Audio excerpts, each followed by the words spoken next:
Esther Chapter 4. When Mordecai perceived all that was done, Mordecai rent his clothes and put on sackcloth with ashes, and went out into the midst of the city, and cried with a loud and bitter cry, and came before even the king's gate, for the name none might enter into the king's gate clothed with sackcloth. And in every province whatsoever the king's commandment and his decree came, there was great mourning among the Jews, and fasting and weeping and wailing, and many lay in sackcloth and ashes. So Esther's maids and her chamberlains came and told it her. And then was the queen exceedingly grieved, and she sent raiment to clothe Mordecai, and to take away his sackcloth from him, but he received it not. Then called Esther for Hathach, one of the king's chamberlains, whom he had appointed to attend upon her, and gave him a commandment to Mordecai to know what it was and why it was.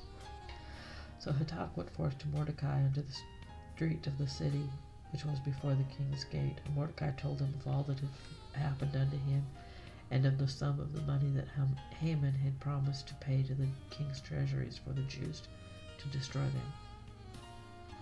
Also he gave them a copy of the writing of the decrees that was given at Shushan to destroy them, to show it unto Esther, and declare it unto her, and to charge her that she should go out in unto the king to make supplication unto him, and to make request before him for her people. And Hathach came and told Esther the words of Mordecai. Again Esther spake unto Hathach, and gave him commandment back unto Mordecai. All the king's servants and the people of the king's provinces do know that whosoever, whether man or woman, shall come unto the king and into the inner court, which is not called, there is one law of his to put to him to death, except such to whom the king shall hold out the golden scepter, that he may live. But I have not been called to come unto the king for these 30 days. And they told this to Mordecai, and they told to Mordecai Esther's words. Then Mordecai commanded to answer Esther, Think not with thyself that thou shalt escape in the king's house more than all the Jews. For if thou altogether holdest thy peace at this time, then shall their enlargement and deliverance arise to the Jews from another place.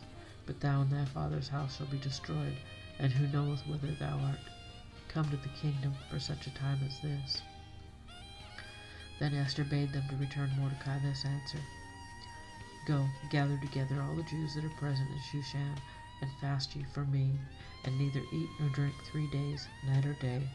I also and my maidens will fast likewise, and so will I go unto the king, which is not according to the law, and if I perish, I perish. So Mordecai went his way, and did according to all that Esther had commanded him. So we learned in chapter 4 of the sorrow of all the Jews and Mordecai's plan to save them. Esther was instrumental in this plan. When Mordecai was made aware of the decree, he tore his clothes and put on sackcloth and ashes, and began wailing loudly.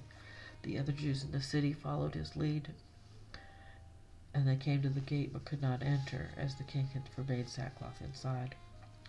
Esther was told by her chamberlains and maids that Mordecai was doing this, and she called for Hathach, one of the king's chamberlains, to go out to Mordecai to find out what was wrong, and to take him clothing raiments, which he refused. Mordecai refused. Mordecai told him what was wrong, and sent a copy of the commandment with him back to Esther, and told him to let Esther know what Mordecai wanted her to do. He asked that she go unto the king to make a request for her people, and Esther sent him back a message saying she could not, because to do so without being summoned could cause her death, unless king extended the golden scepter to her. Mordecai sent her another message and basically said, Do you think just because you live in the palace that you alone will escape death? And if you do not do this, there will be another that will, for you and all of your house will have perished.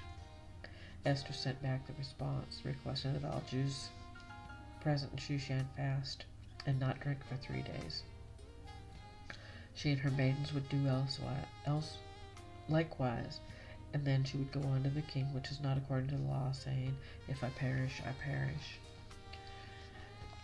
Basically, I think what we all need to realize is that if God calls us to do something and we do not do it, He will send another to do what needs to be done.